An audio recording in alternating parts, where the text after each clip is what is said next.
Om.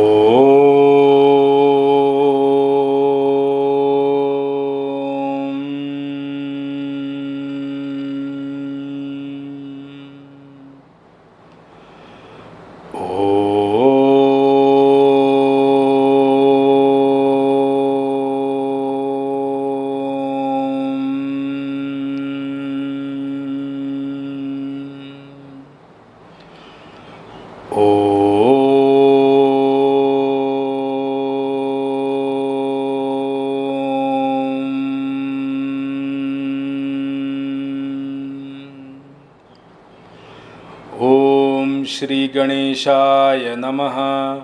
ओम श्री सरस्वत्यै नमः। ओम श्री गुरुभ्यो नमः।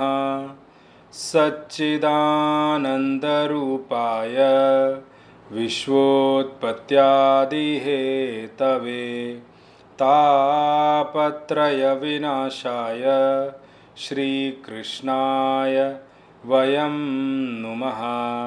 श्रीकृष्णाय वयं नुमः।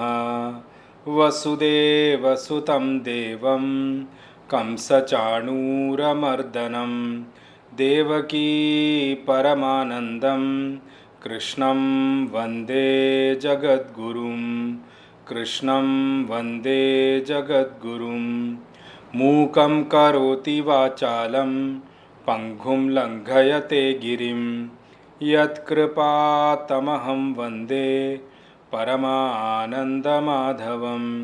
परमानन्दमाधवं परमानन्दमाधवम्। ॐ वाङ्मे मनसि प्रतिष्ठिता मनो मे वाचि प्रतिष्ठितम् आविराविर्मयेधि वेदस्य माणिस्थः श्रुतं मे मा प्रहासीः अनेनाधीतेन अहोरात्रान् सन्दधामि हृदं वदिष्यामि सत्यं वदिष्यामि तन्माम् अवतु तद्वक्तारमवतु अवतु माम् अवतु वक्तारमवतु वक्तारम्। ॐ शान्तिः शान्तिः शान्तिः। शङ्करं शङ्कराचार्यं केशवं बादरायणं सूत्रभाष्यकृतौ वन्दे भगवन्तौ पुनः पुनः। ईश्वरो गुरुरात्मेति मूर्तिभेदविभागिने व्योमवद्व्याप्तदेहाय श्रीदक्षिणामूर्तये नमः। श्रीदक्षिणामूर्तये नमः। श्रीदक्षिणामूर्तये नमः। श्रीकृष्ण गोविन्द हरे मुरारे हे नाथ नारायण वासुदेव जिह्वे पिबस्वामृतमेतदेव गोविन्द दामोदर माधवेति। हे कृष्ण हे यादव हे सखेति। हे कृष्ण हे यादव हे सखेति। हे कृष्ण हे यादव हे सखेति।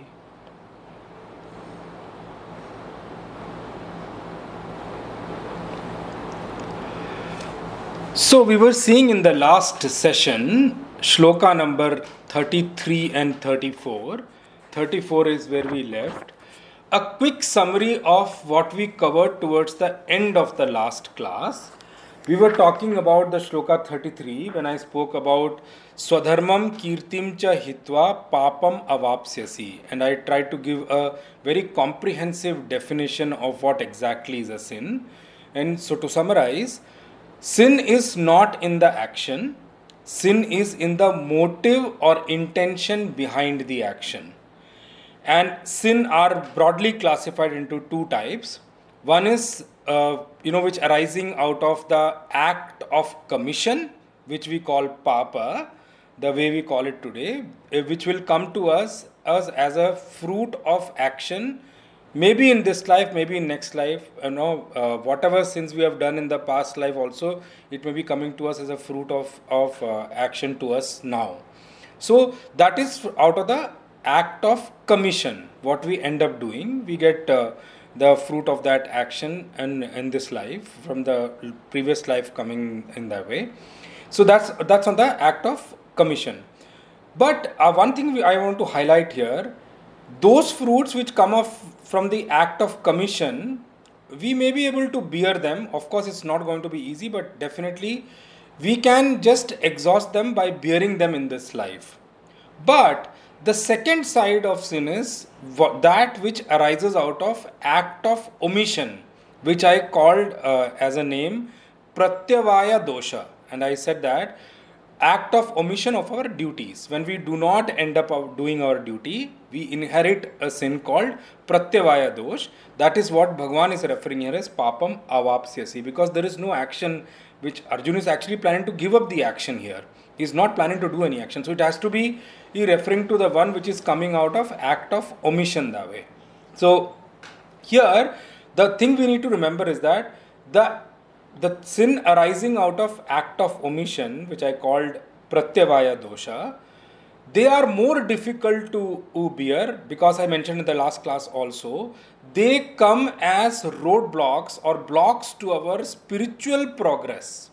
And sometimes we don't understand why I am not able to grow spiritually, why I am not able to devote when I have spiritual tools, I have so many things available, I end up maybe going into the ashram also, going to a satsang also, but I am not able to gain from it, because those are the roadblocks which actually comes from the act of omission, and they may be coming in from past life also. I told you that which comes as mental disturbances within our bosom, those things which we can feel as mental disturbances in our bosom, those are actually coming in from the act of omission, from the act of omission from the previous life and all, where we may have ended up not doing our duty or whatever. So Pratyavaya dosh majorly comes as disturbances in our mental arena, disturbances in our bosom, which we do not know. We may have everything in our life, but I'm not happy, Why? Why am I not able to enjoy the things which I have? Why am I not able to, go with the flow of things? I may have everything around me, but I'm not able to enjoy, because those are the kind of blocks which are there. It blocks my spiritual progress also. It blocks my actual way to inherit happiness also, to derive happiness also from the things which are already around me also. So, that is what Bhagavan is referring here as Papam Avapsyasi. Then I said, the two things which Arjuna is going to end up destroying it is Swadharmam, which is his duty, the duty which he is born to do here, the duty which he is born into. And I told you that duty, completing our duty or doing our duty well is our route to two things. One is exhaust vasanas and exhaust habits which you have acquired in the previous lives. So our duty basically comes for us, is a field for us to exhaust our vasanas. So that when you do not end up doing that duty, then actually you are actually killing the duty, which is a route for you to exhaust your vasanas. And also our duty is also our route to exhaust our papa from previous life. If the difficulties we face while doing our duty is actually also exhausting the kind of dukkha or the kind of papa, the sin, the fruit of the sin which we have done in the last life, also comes as difficulties on the path of duty also. So we are actually blocking that. That's one portion we are doing. But I also said in the last to last session, when we do not end up duty, see, man is bound to do action. If I am not doing my duty, many of us may not be able to sit idle also. So what are we end up doing? So if we are not doing our duty and we can't sit idle, then we may end up doing somebody else's duty. So now, first thing is that your vasana did not get destroyed, which is the field of destroying it or exhausting it was your own swadharma, your own duty. So you did not end up destroying your own vasana, your own habits. Now by doing somebody else's duty, because you have time and you can't sit idle, you end up doing somebody else's duty. You did not exhaust your vasana and your habit. Rather, you acquired new vasana and new habit which was not supposed to be acquired by you. See, so it's a double loss. So first, your load of vasana or your baggage of vasana which you had come here to exhaust means to empty your baggage, so that the travel in your life becomes smooth. The lesser the baggage we have, the smoother the travel becomes. So you did not end up emptying your baggage, that's one, your baggage of vasana and habit which you acquired from the previous life. Rather, instead of doing that, you also end up adding new baggage to you, which is new vasanas and new habits you acquire by doing somebody else's duty. So it's a double loss for us, and it is definitely going to be a very, very big blockage in our spiritual progress and spiritual evolution. That's why many people, when they come up to us in terms of discussing many different problems which they are facing in their spiritual life, in their horizontal growth also they face many difficulties. When we look into it, we understand it's coming from somewhere else. So those things, how will you tackle them? Because now you end up incurring double loss here. So that's one. Second thing I picked up was kirti. And I told you two aspects of kirti here. Kirti means popularity, name, fame. So one portion of kirti I touched base was regarding to swadharma. When somebody run away from their duty or somebody escape from their duty due to their selfish reasons, okay, due to their selfish reasons, or they don't want to do it, they have pramada or whichever way, it doesn't suit their comforts. For their selfish reason and comfort, when they do not end up doing it, those people who run away or escape from their duty are not respected in the society. This is one thing also which I picked up in the last session. So when you do not end up doing your duty, people don't consider you good in the society. Escapists of the duty, or the one who runs away from the duty, are not considered or respected in the society at all. That's one. And even if you have already had some name and fame, by running away from your duty or escaping from your duty, many end up losing their name and fame also. That's also one thing which you need to understand related to Swadharma. The other thing is that, and I told you, Kirti has got two portions. One, when you do not end up doing your Swadharma, you definitely are going to inherit dishonor, or you will definitely destroy your name and fame. That's one. Or you acquire ill honor or ill fame, or whichever way you call that. That's one thing. And whatever the second portion is, whatever name you have already earned, whatever name and fame you have already established, you will end up destroying that also. That is why Bhagavan uses here Swadharmam kirtim cha hitva papam avapsyasi. Moving on where we left the last session, and we came to the shloka. I'll read the shloka again, and before I take it on. Akirtim chapi bhutani kathayishyanti te vyayam sambhavitasya cha kirtihi maranadati richyate. Akirtim chapi bhutani kathayishyanti te vyayam sambhavitasya cha kirtihi maranadati richyate.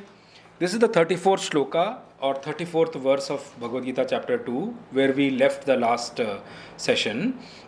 Bhagavan says, Arjun, I touched base in terms of the literal meaning of the shloka, but I'll take it in detail now. Bhagavan says, Arjun, Akirtim cha api bhutani kathayishyanti te avyayam.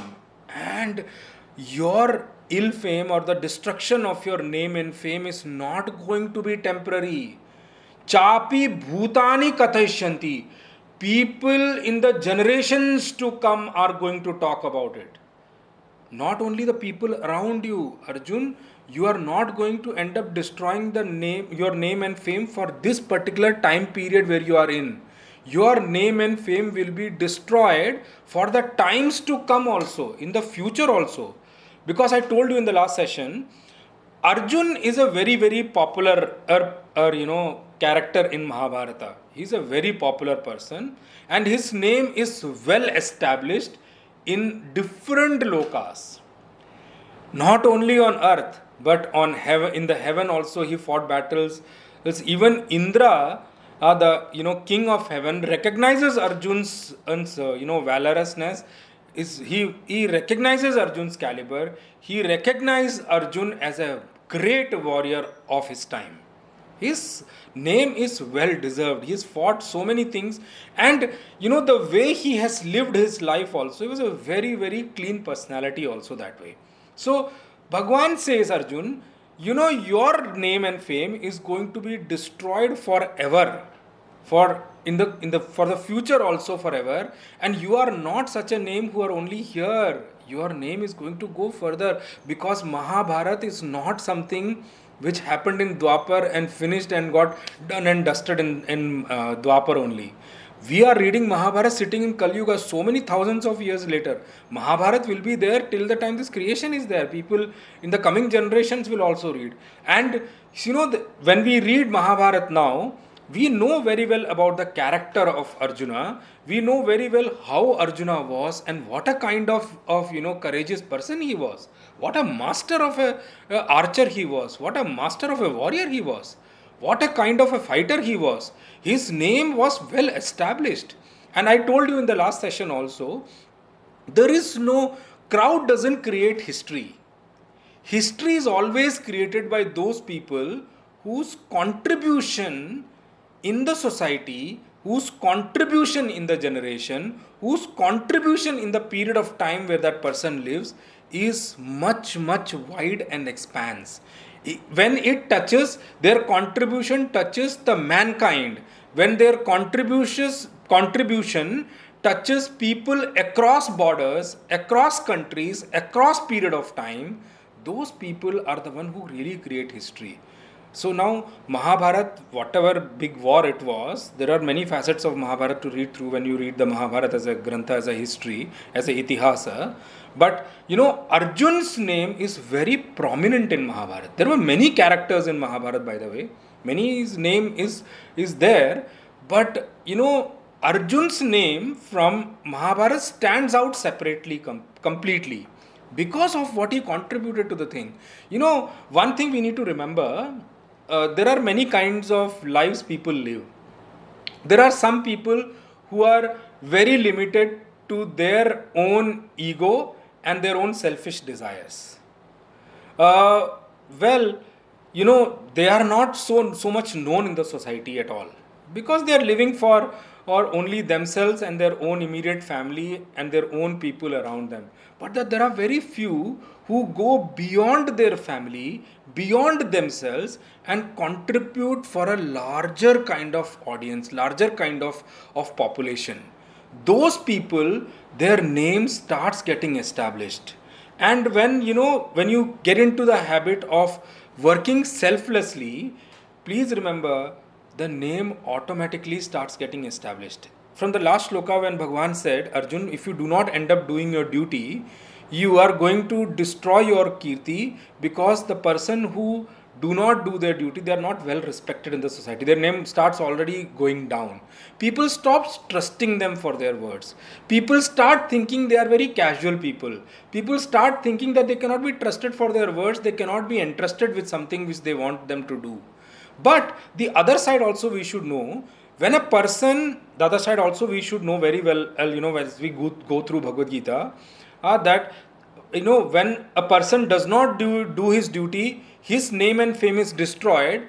Whereas on the other hand, if a person diligently does his duty and is very good in his duties, he never omits them at all. He never gives up his duty, never escapes from the duty. Please remember, his kirti, his name and fame starts getting expanded. He starts getting made.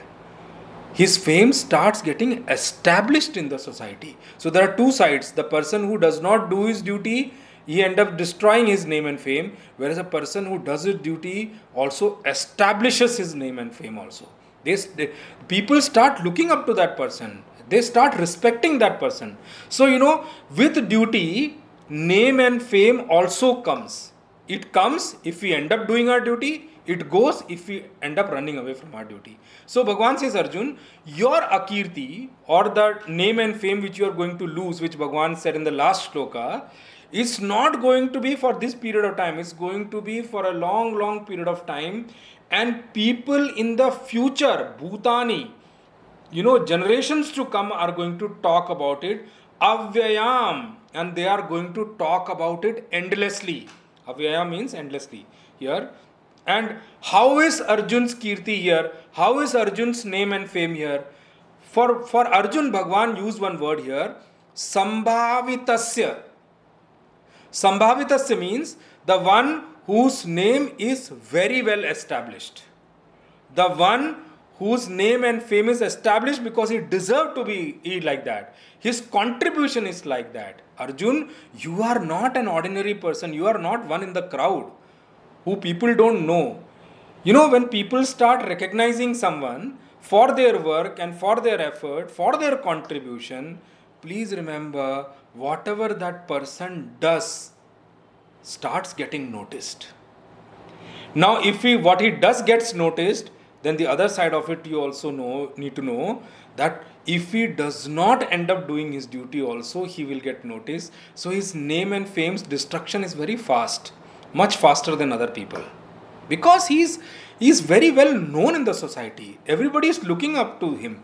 I told you in one of the sessions that, many mothers, when they used to raise their child in the time when Arjun was here, they used to look up to Arjun and say that we want our kid to be like Arjun. That is how the name was. And I also told you many times, reading Mahabharata, reading in Bhagavad Gita, and you go through the shlokas also, I told you that, Arjun's personality, I feel, is a mesmerizing personality. You see, there were 5 Pandavas, there were so many people. 11 Akshohini on the Kaurava side and 7 Akshohini on the Pandava side. But in this whole gamut of people, in this whole crowd of people, who got Bhagavad Gita? Only Arjun. Not even other 5 brothers of him. We need to step back and think a little bit. Why? There must have been something special in Arjun that amongst this whole, so many people standing there, innumerous number of people standing there in the Kurukshetra land, Arjun only got the knowledge. And just see Bhagavad Gita, I highlighted that before also. When you see Bhagavad Gita, you will recognize, standing in the middle of a war field, when both the sides have already announced the war, conches have been blown, they've all taken up their arms to fight. At that time, just think, Arjun got this Vishada and Bhagwan gave him Bhagavad Gita. And it's like 700 verses, 700 shlokas. But you will see from Bhagavad Gita that going through these 700 verses, Arjun never asked a single question about how to fight or what to do and all those things. His questions were always, whatever topic Bhagwan was saying, in the middle of war. Just imagine the kind of pressure. You are standing, you are the face of the war, you are standing right in the center of the war, and there are both sides of army standing on both sides of you. Your people behind you and your enemy in front of you. Just imagine the focus of Arjun, that not even once in Bhagavad Gita, through the entire 700 shlokas, he has never ever wavered from the topic which Bhagwan was taking. Arjun asked many questions in Bhagavad Gita, but always his questions have been related to the topic which Bhagwan is taking. What a kind of focus! So Arjun definitely is a very, very good adhikari. He is a deserving candidate to get Bhagavad Gita. So, we need to just step back and understand what was the kind of makeup of Arjun, what was the kind of mental attitude of Arjun, what was the kind of personality of Arjun, that Bhagwan chose him amongst the entire 18 Akshohunis to give Gita to an individual person. Bhagwan never said that, let me just give you knowledge, let's all of you come around and we will take a class now. He never did that. He just gave it to Arjun personally. So there has been some mesmerizing part of Arjun's personality which we need to pick up. And I told in the previous podcast also, If we can carve out to become closer to what Arjun was, please remember, it's a word I'm telling you, there is no way Bhagavad Gita will not happen to us. There is no way we will not get Bhagavad Gita. If we can carve out the kind of things. That's why I tried during Bhagavad Gita itself to pick out the mesmerizing part of personalities of Arjun, which I came to know from Mahabharata. There are so many things to pick up, but that I'll have to take a whole Mahabharata class, but I'll bring out whatever needs to be brought out here. So Bhagwan says Arjun, in sambhavitasya cha akirtihi maranad atirichyate. For a person as popular as you, for a person as well known as you, for a person whose popularity is spread across different lokas, not only on earth, not only in India as a country, not only in Bharatvarsha, it's across the world, across continents, and across different lokas above also, up to Swarga, your name is well established. That kind of a person you are. Your kirti is so well established, your name and fame is so well established. For such a person, Arjun, akirtihi maranad atirichyate. Akirti or dishonor or destruction of name and fame is worse than death. I told you probably 1 or 2 sessions before, Vaishya is known by his bank account, how much money he has. But for a Kshatriya, his bank account is not the measurement of his success. For a Kshatriya, his success metric is actually, metrics of success is how much land he controls, how much army he controls, how much people he control, how much people he rule over. His success metrics is basically measured in terms of the land he rules upon. For a Kshatriya, it's like that. And also, additional to that, land means here, land also, definitely the physical land I'm talking about, also the amount of name and fame he has established. That is the way a Kshatriya's success metric is seen. So, Bhagwan says, Arjun, for a person who is as popular as you, this is akirti is going to be worse than death. How will you live, Arjun? Just think, you run away from here, or for example, everybody dies in the war, or in the future generation, will you be able to show your face to people? What will you do? Living here is going to be more worse than hell for you, Arjun. If you remain alive, you run away from the war and remain alive, and everybody else dies in this war, and for example, the adharma side wins, I'm just telling you, what face you will have to show, you will be left with to show in this whole creation. Will you be able to live peacefully? Those who recognize you, will they allow you to live peacefully? Will you be able to live with peace? Do you think you will be free of disturbances? You will always feel regretful that why didn't I participate?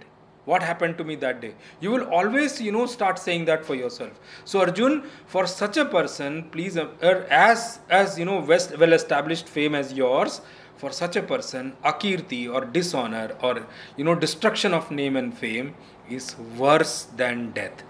I'll read out from Bhagwan Shankaracharya's Bhashya here. He says, Akirti cha api bhutani kathayishyanti te tava avyayam dirghakalam. This people are going to, people now and in the future generation are going to talk about it for a dirghakalam, for a long period of time. Dharmatma shura iti evam adibihi gunaihi sambhavitasya. You are always seen as what? How Bhagwan Shankaracharya defines Sambhavitasya here. He says, for a person who is so well-mannered, Dharmatma, who has always been on the side of Dharma, Shura, valorous, warrior, courageous, iti evam adibihi gunahi, the one who possesses with these kind of qualities, for that person we call, this Bhagavad Gita Shlok talks about as Sambhavitasya. Cha akirti, for such a person, maranad atirichyate. Sambhavitasya cha akirtehe varam maranam ityartha. For such a person, it is better to ask for a boon to die than actually losing the name and fame. Now we'll go to the 35th and 36th shloka. I'm going to read together. Now Bhagwan is picking up the portion of Akirti, or the destruction of name and fame, in a little bit more detail, and trying to translate it to what it will look like, Arjun, if you run away from the war. Bhagwan has done such a beautiful job on that particular thing, that he is trying to highlight it to Arjun, what Arjun in his Vishada, in his sorrow, in his clouded intellect, he is not able to see. Bhagwan is translating it in words, Arjun, how it is going to look like. Now Bhagwan deciphers his Akirti, or his destruction of name and fame, or dishonor, into two portions now, in 35 and 36 shloka. I'll read both of them together and then we'll take it up. Bhayad ranadu paratam mansyante tvam maharathaha yesham cha tvam bahumatah bhutva yasyasi laghavam avachya vadamscha bahun vadishyanti tavahitaha nindantastava samarthyam tato dukkhataram nukim bhayadranadu paratam mansyante tvam maharathaha yesham cha tvam bahumatah bhutva yasyasi laghavam avachya vadamscha bahun vadishyanti tavahitaha nindantastava samarthyam tato dukkhataram nukim. Now Bhagwan says, Arjun, I am trying to highlight or bring your attention to two things, the way your Akirti is going to translate into if you end up deciding to run away from this war. Bhagwan says, Arjun, Tvam Maharatha, those valorous people who are comparably valorous as yours, who are as big a warriors as you are on the same platform, you are what do you call that? Your counterpart warrior people. Now remember, Tvam Maharathas, Bhagwan is going to bring both sides here. Okay, he says Maharathi people means that valorous people, courageous people, warriors are on both sides of the army. Which both sides? One side is the Kaurava side. So here then Maharatha will become Duryodhana, Karna, Bhishma Pitama, Dronacharya, etc., Jayadratha, etc. That's one. And then there is Maharathi on your side also, Arjun. On your side is in other four brothers of yours and other Maharathis who are fighting on your behalf. So Arjun and Tvam Maharatha Mansyante, these Maharathi, these valorous people, these warriors are going to think like this about you. Tvam mansyante. They are going to think like this about you. What are they going to think like about you? What are they going to, have a firm belief that this is what has happened? What are they going to, resolve up to about the attitude you are showing in the war? What are they going to come and conclude upon on your act of running away from the war? Bhayad ranad uparatam. Arjun, I thought he's a very valorous man, He's got so many things he has achieved in his life. But you see, he ran away from the war, seeing us. He got scared from us. He just could not face us. He may have won many, weapons from different deities, from, Indra also, from Lord Shiva also. He may have done lot of tapas. It doesn't matter. But I feel he was very weak at heart, Dil ka kacha tha. He could not face us. Seeing us, he started to tremble with fear, it seems. He has already made up his mind that he may not have been able to win us, which we were already saying.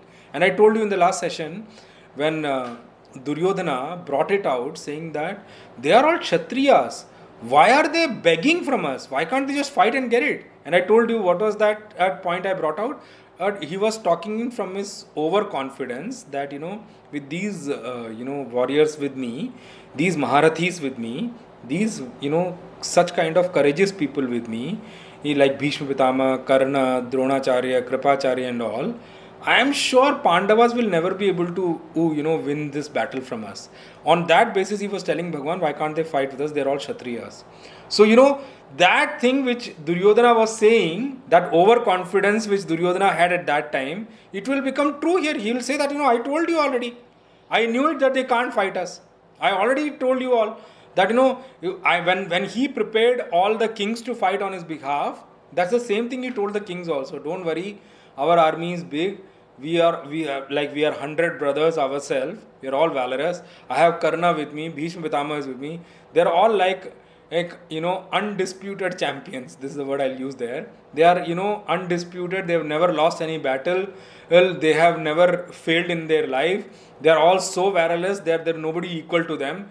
And you all should join us. Now it's your decision. If you don't join us and you end up joining in Yudhishthira, then just think what your life state is going to be. So he would end up saying that, you see, this is what I was telling you. Bhayat ranadu paratam. He ran away from the war. Bhayat, out of fear. Or tvam mansyante maharatha. This is what they are going to think about you. This is what they are going to talk about you. And how are you in their eyes now? Yesham chatvam bahumataha. And in all of their eyes, right now, you are really one of the topmost fighters available. Arjun, I want to bring your attention to this point, that please remember, Kaurava may have spoken that, why can't they fight? But they all know very well within themselves, they do not take 5 of you brothers very lightly. They have always been fearful of Arjuna, you, and Bhima second, who did so many vows of killing Dushasana, Duryodhana, and after the Draupadi Chirharan, and they are very, very fearful of both of you. So Arjun, how are you? Yesham chatvam bahumata. Bahumata, the way we literally translate is actually majority, but please don't take it as majority here. Here Bahumataha doesn't mean majority. I'll come to what Bhagwan Shankaracharya also explained. And Bahumata means whose name and fame is well established in front of their eyes.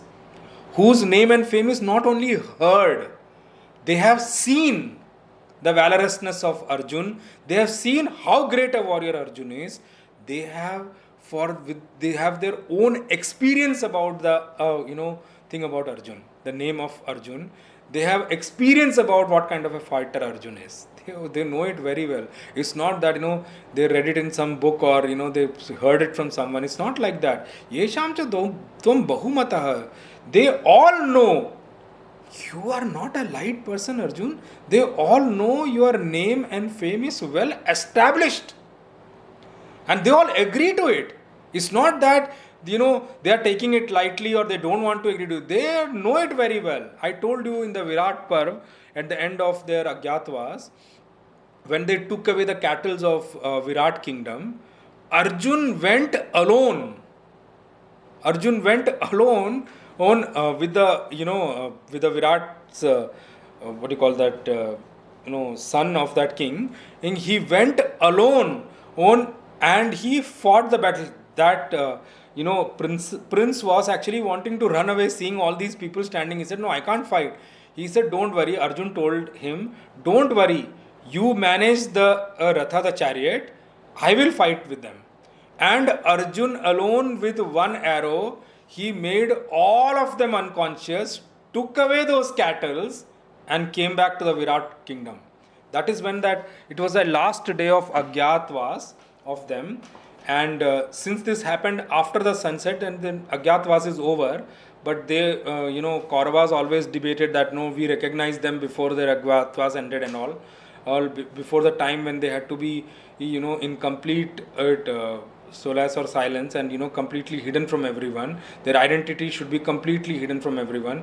That is called Agyatwas. That time, Duryodhana, debated on that fact that no, I recognize before the sunset and all those things. But the truth is, after sunset, Arjun revealed his real form. shot one arrow, made all of them unconscious, and took all the cattle and came back to the Virat kingdom. So that is the kind of valorousness, or that is the kind of a warrior Arjuna is. He can fight battles alone also. And these same people were there. Dronacharya, Kripacharya, Bhishma Pitama, Duryodhan, Karna, all of them were there. He just made all of them unconscious. So, that is the kind of name Arjun has already well established. Yeshamcha, even in the eyes of those people, Arjun, how are you? Tvam Bahumataha. Your name and fame is well established. They know you are a warrior. They don't take you lightly at all. They don't consider you small. They don't consider you not strong at all or weak at all. Bhutva, your name is already established in there. Bhutva means you have already attained that stage in their eyes. Bahumataha Bhutva, Yasyasi, and it's not that, they had just heard someone say, it's already well established in their eyes. Yasyasi Laghavam, and you are going to fall in their eyes.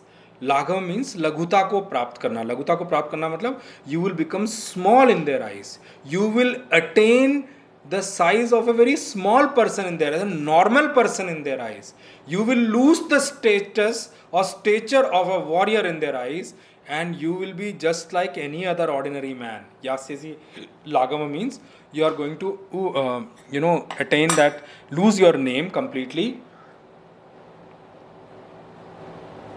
And they are going to consider you as any other ordinary fighter fighting in the war field. Arjun, this is the state. I am going to read some portion of Bhagwan Shankaracharya's Bhashya here, because there is one very interesting portion he has picked up. Bhayat karnadibhyo ranat yuddhad uparatam nivratam mansyante. You always need to know one thing. In Mahabharata, whenever Duryodhan used to talk, okay, when he used to talk about likewise strength to fight Arjuna, he always used to talk about Karna. He always used to think that we cannot defeat Arjun for sure. If there is one person who can defeat, in the eyes of Duryodhana I'm talking about, he always used to bring up Karna. There was a reason behind it also. I think I brought it out before, but I'm bringing it out again to you. Yes, Bhishma Pitama and Dronacharya were also very, very valorous. Bhishma Pitama also was a great warrior who could have defeated, was at least, if not higher in power, at least equal in power as compared to the fighting skills, comparison with Arjuna.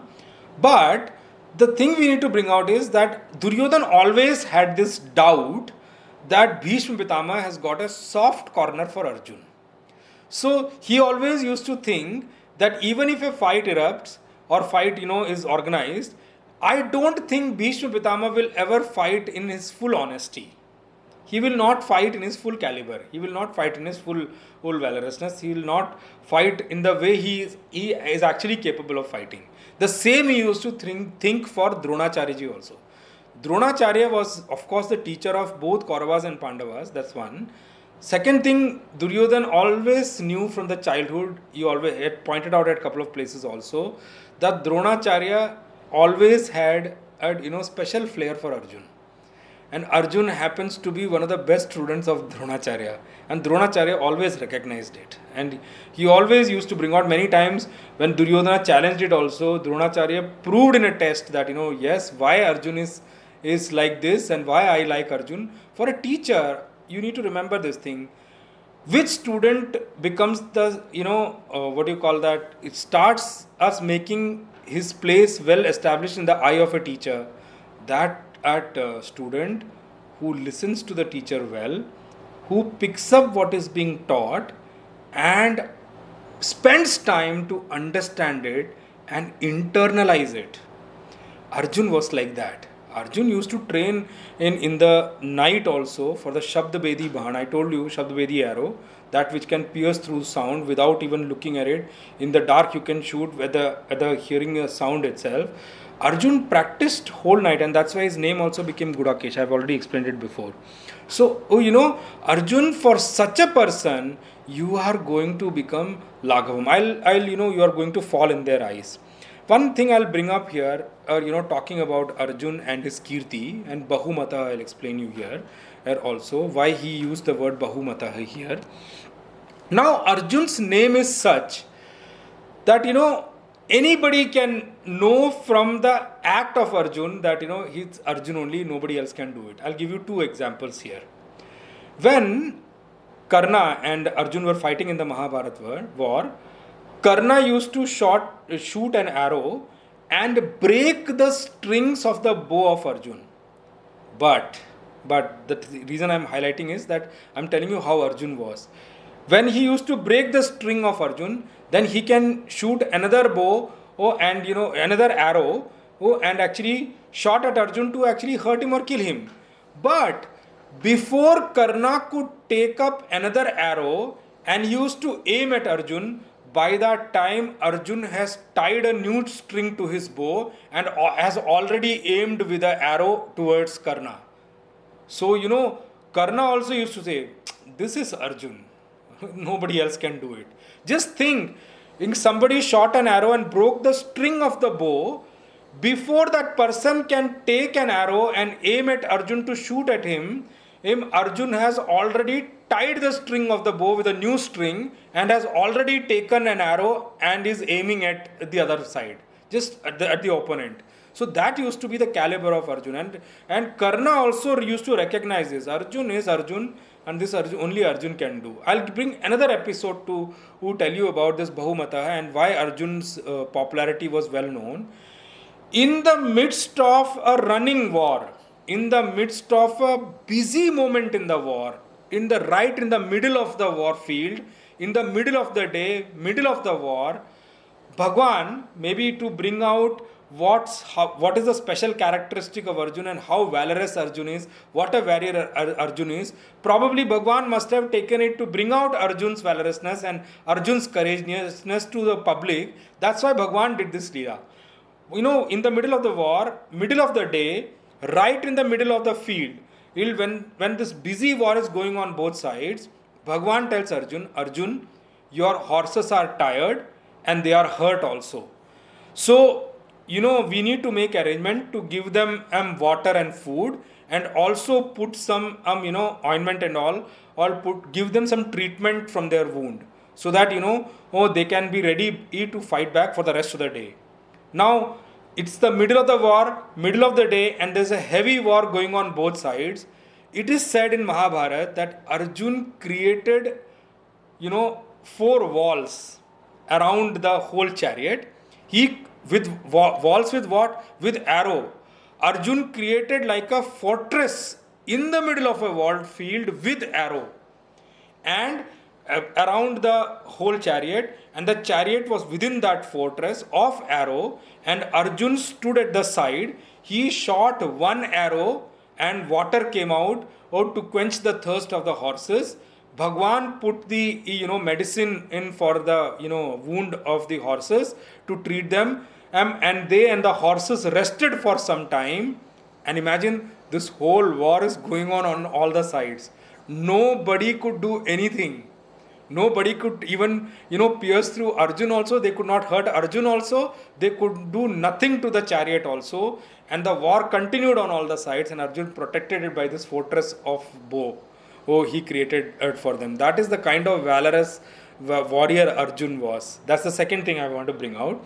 Third thing I'll bring out is that, Bhishma Pitama, when Bhishma Pitama was being shot at by Shikhandi, so it used to hurt. It used to, hit Bhishma Pitama. But, when Shikhandi's arrow used to hit Bhishma Pitama, he used to get hurt, but he never used to shriek in pain or something like that. He used to manage it through. But after a lot of these exchange of arrows, Bhishma Pitama was not falling down, then Arjun shot an arrow at Bhishma Pitama. And when the arrow hit Bhishma Pitama, by the amount and the quantum of wound it created, Bhishma Pitama knew that it can't be of Shikhandi, it has to be of Arjun only. You see, by the kind of act, by the kind of fight he used to do, people used to recognize that, this can be Arjun only, nobody else can do it. So, that is the kind of name Arjun has got, Bahumataha, his name and his guna, his capability is well established and well known to people. So, Bhagavan Shankaracharya says, Bhayat Karnadibhyo Ranat, At Yuddhat Uparatam Nivrutam Mansyante, Chintayishyanti. They will think that you ran away because of fear of Karna, etc. Karnadibhyo. And he brought Karna's name first because Karna was always equated with in fighting skills is with Arjun. So they say, hey, Arjun, they will think that you have run away out of fear of Karna, etc. from this war field. Chinteshyanti, they are not going to think like this. And this is a very beautiful line which Bhagavan Shankaracharya brings out. Chinteshyanti na kripaya iti. They are not going to think that you did, out of pity you left from there. They are not going to think that, by doing a favor on them, you ran from the thing. They are not going to think like that. Sanjay, when he spoke about Arjun, he pointed out what? Tam tatha kripaya vishtam. He can say, because he is seeing you from a different level, he can say that Arjun has been overpowered by, a misplaced compassion. But please remember, Duryodhan, etc. are not going to think like that. That is Sanjay who has seen it. That's a different thing. Because he is seeing the war from a different perspective with the Divya Chakshu, which is with the divine eyes, which have been provided by Bhagwan Krishna, by Veda Vyasji. He is seeing the whole war. So, he can say, Tam Tatha Kripaya Vishtam. In the first chapter, I already took that up. He can say that, Arjun I am seeing as, overpowered by misplaced compassion. He's standing there, and he's kept the bow and arrow. But these people are not going to see you like that. They are definitely going to think that you have ran away out of fear of Karna, Duryodhana, etc., etc., etc. And they are not going to think that, you did a favor on them by, just giving up the war. You're not doing you're out of pity only, you did not leave the war. They are not going to think like that. Tvam Maharatha Duryodhana Prabhritaya. Who is going to think like that? All the Maharathis like Duryodhan, etc. Yesham Tvam Duryodhanadinam. All these people, Yesham Tvam, all these people, matlab Duryodhan, etc. Bahumataha. Bahumata, Bhagavan Shankaracharya explained here. Bahubihi Gunai Yukta iti. They consider you as a man who possesses with lot of qualities. Guna means lot of qualities. Bahubihi Gunai. You have lot of qualities, Arjun. They already know that. Duryodhan, etc. knows that you possess lot of qualities. Qualities what? Not only from the person as a person, not only as a person who can, get along with people, who can negotiate with people, but, they already know that you possess lot of capabilities of fighting the war also. You are capable of fighting this war alone. They all know that well. Evam Bahumataha Bhutva, and you've already attained that stage in the eyes of Duryodhan, etc. It's not that you are yet to attain that stage. Bhutva means you've already attained that stage. Age of, being accepted as a one who possesses lot of qualities.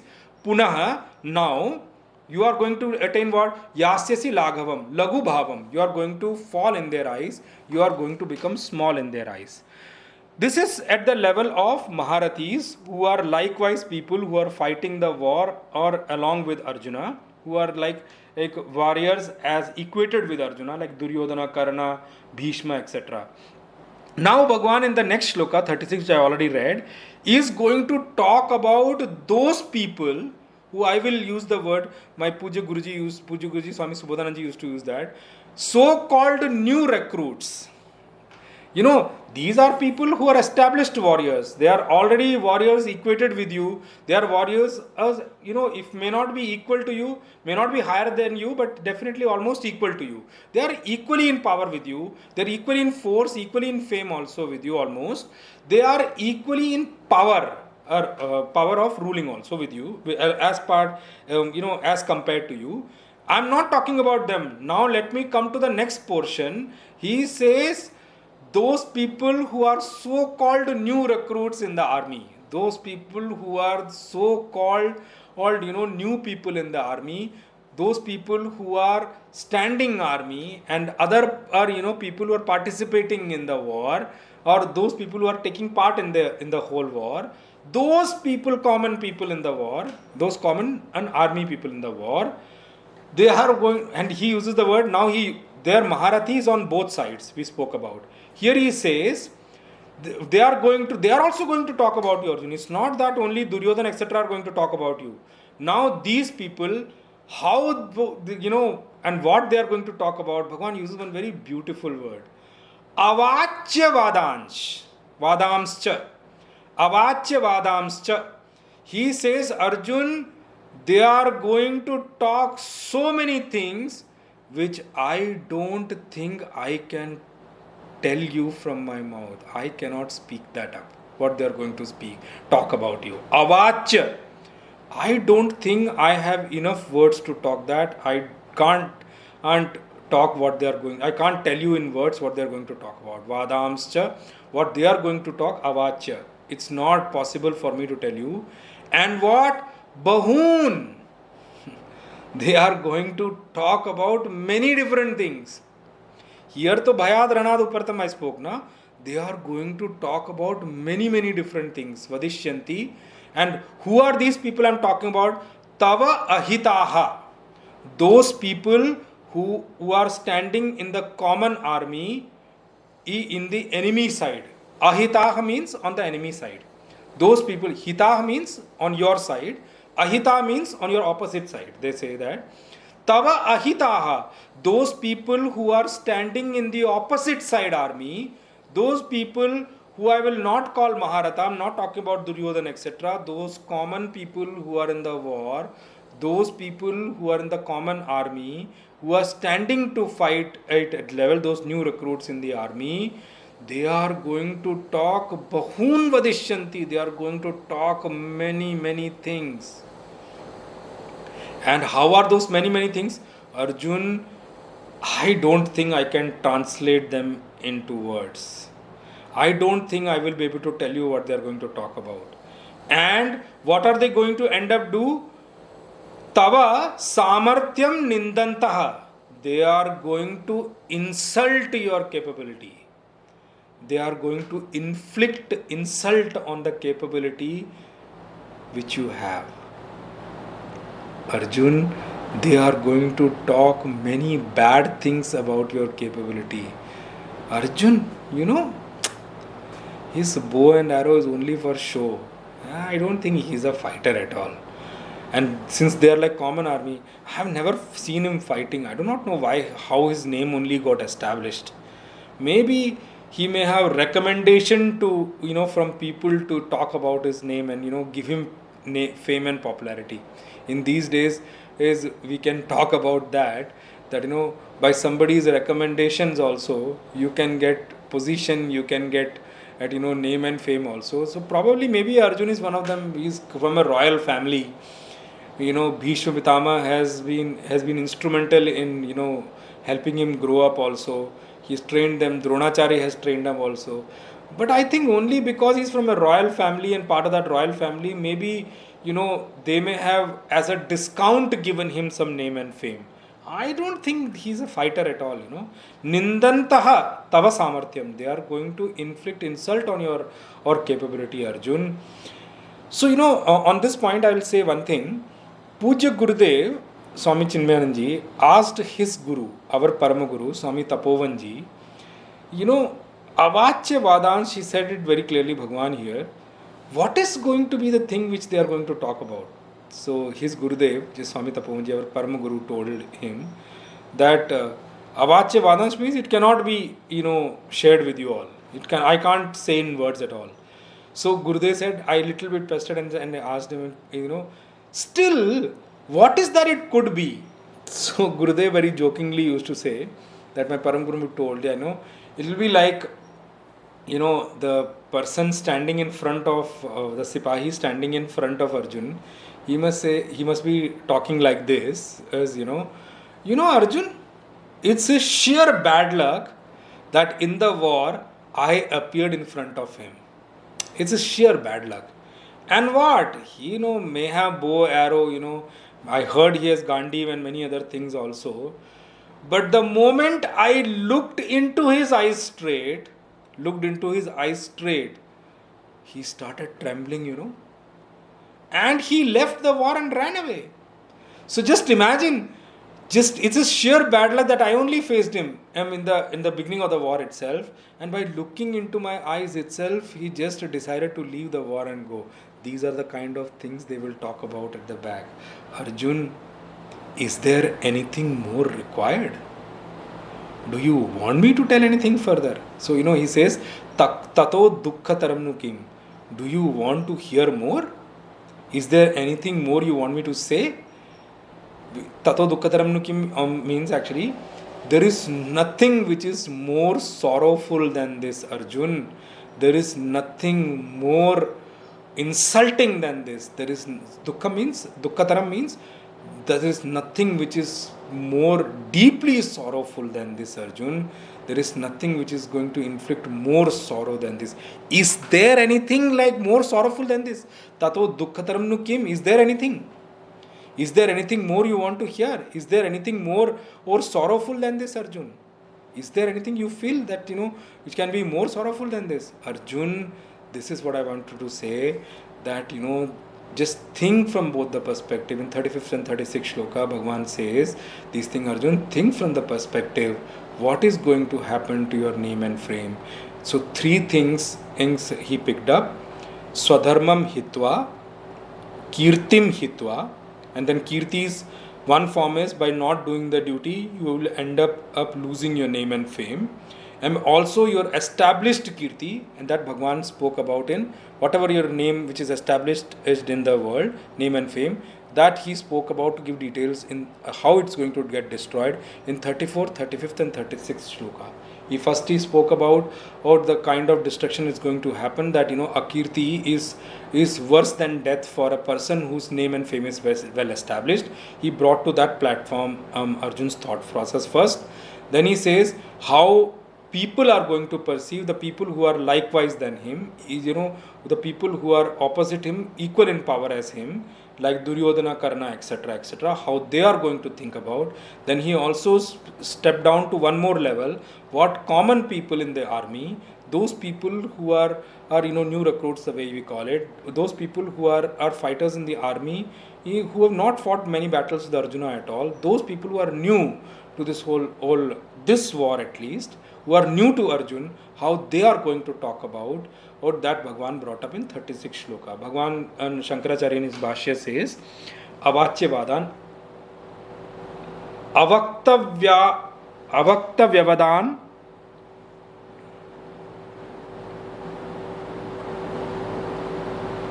Avaktavyavan cha bahun aneka prakaran vadishyanti tava ahitaha shatravo nindantaha kutatsyantah tav twadiyam samarthyam nivata kavachadi yuddha nimitam. They are going to talk about, they're going to talk about many things. Those people who are standing on your enemy side, they are going to avakta vyavadan, means those things which are not supposed to be said. They are going to talk so many bad things about you,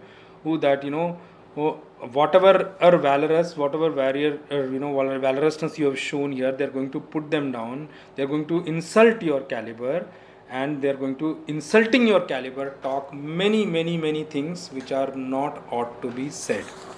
Now in the 37th shlokas, we'll touch the shloka now and we'll take it up in the next session in detail. Now Bhagavan concludes this argument and gives a final conclusion to Arjuna that this is what it is, now this is what you should do. In the 37th shloka is the culmination of the argument which Bhagavan picked up from 31st onwards, when he picked up the Swadharma side of it. I'll read the shloka and give you a little meaning, and we'll take it in the next class now. Hato va prapsyasi swargam jitva va bhokshyase mahim tasmaduttishta kaunteya yuddhaya krita nischayah. Hato va prapsyasi swargam jitva va bhokshyase mahim tasmaduttishta kaunteya yuddhaya krita nischayah. Now one thing we need to remember, for a war of this kind, which is of this gravity as Mahabharat, there are only 2 things which can happen. One is, either you will end up winning the battle, or you will end up losing your life. Okay, this is not a small battle. This is a final battle. This is a culminating battle. This is a, what do you call that? This is a battle which needs to be on either side of it. That's all. You can go only two paths here. This is a final, kind of a war. This is a final kind of a concluding kind of a war. There is no third way at all. It's not going to happen that you'll lose the battle and you'll end up living also. That's not going to happen in this battle. So Bhagwan brings up here one thing. And he points out, and just imagine, I'm taking up this shloka. Yesterday, India was us, we were respecting our Jawans, our people, as Kargil Vijay Divas, as we celebrate as winning over Kargil back. Just imagine how many people from the armed forces lost their life to protect Kargil and give it back to India. Just imagine, it was at a verge of we losing the Kargil completely as a territory of ours, and our enemies would have taken over. So I really pray for the good of all the people in the armed forces who fought the battle also, and I pray for their well-being in the afterlife also. Oh, may God give them place at His feet, and may they get everything what they wanted in their life. So because of those people selflessly fighting the battle, we are able to live in peace in the plains. We will never understand the kind of stress and pressure which is on that side of the thing. So that's one thing which we all should recognize, but never mind. So I'm going to come to that point. Bhagwan says, Arjun, he brings one point here. He doesn't say jitwa first. And we need to highlight these things when Bhagwan brings up. He says hatova. He brings Arjun, even if you end up losing your life, he prepares Arjun for losing life first, not jitwa first. He brought it up for a reason here. Hatova prapsisi swargam. Arjun, even if you end up losing your life, you will end up gaining swarga. Because if you lose your life in this battlefield, you are definitely going to Swarga. That's for sure. And please remember, Bhagwan is not using these words as a motivating words just because he want to push Arjuna to the war. No, don't consider that at all. Bhagwan is not trying to, make up, sugarcoat the words or, to just motivate Arjun to fight the war. Bhagwan is not such a person. Then we should know one thing very well. This is a pramana vakya. From Bhagwan's mouth, Bhagwan himself is saying, we don't need any other proof than Bhagavad Gita itself to say, if you end up fighting your battle in life, and battle, one is definitely battlefield. If you end up losing life in the battlefield, you don't need any other proof. It is for sure that you're going to get at Swarga. There is no doubt and no question about it all. And Bhagwan himself is giving in pramana through his own words. But you should take one more way also. This one. For Arjun, yes, it's a war, and for those people, Kshatriyas who are fighting the war, it's a war he's talking about. But for us, we have to translate it in this way. Even if we end up losing our life by devoting ourselves to duty, even if we end up, while doing our duty, end up losing our life also, please remember, we are definitely going to get Swarga. That's for sure that Bhagwan is saying here. That's one thing which you need to know. So he says, Hato va prapsisi swargam, jitva va bhokshase mahim. Arjun, if you end up losing your life, you are going to get Swarga. You are going to enjoy life in Swarga, in heaven. But if you end up winning this war, bhokshase mahim, you are going to enjoy here the land which is going to come back to you, your rule, your kingdom. They are going to give enjoyment to you. So both ways, Arjun, you see, it's enjoyment for you from the, if you end up losing your life, you will end up, going to Swarga. Puja Gurudev used to say, don't worry, Arjun, there is a defense colony made in heaven for all those defense people who are losing life in war and coming there. There is a well-established colony for them. You will be able to enjoy life there.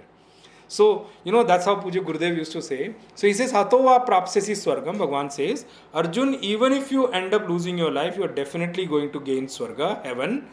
And if you end up winning the battle, you are definitely going to enjoy the kingdom which is going to come to you. You are going to enjoy the rule. You are going to, have that enjoyment from all the things which are going to come to you by winning this war. Now, one way to look at this is about, oh, Bhagwan is telling about the two outcomes which are going to come from war. But the thing we need to also pick up is that, we should always prepare for the worst and do our best. So, the message which is coming out from this is very clear. Definitely prepare for the worst, but make your best effort in whatever you do. Okay? If you do this way, please remember, you are end up going to have a win-win situation in life while doing your duties. That's why Bhagavan says, Arjun, Tasmad Uttishta. That's why, hey Arjun, hey Kaunteya, hey Kunti Putra, get up! Get up with what? Just not get up and run away from there. He says, Yuddhaya Krita Nishchaya. After making a firm resolve to fight in this war, get up, hey Kaunteya. Rest we will see in the next session. Kayena vacha manasendriyairva buddhyatmana va prakrite svabhavat karomi yadyat sakalam parasmai narayanaeti samarpayami Sriman Narayanaeti samarpayami. Om Purnamada Purnamidam Purnat Purnamudachyate Purnasya Purnamadaya Purnameva Vashishyate. Om Shanti Shanti Shanti. Harihi Om Shri Gurubhyo Namaha. Harihi Om Om Tat Sat.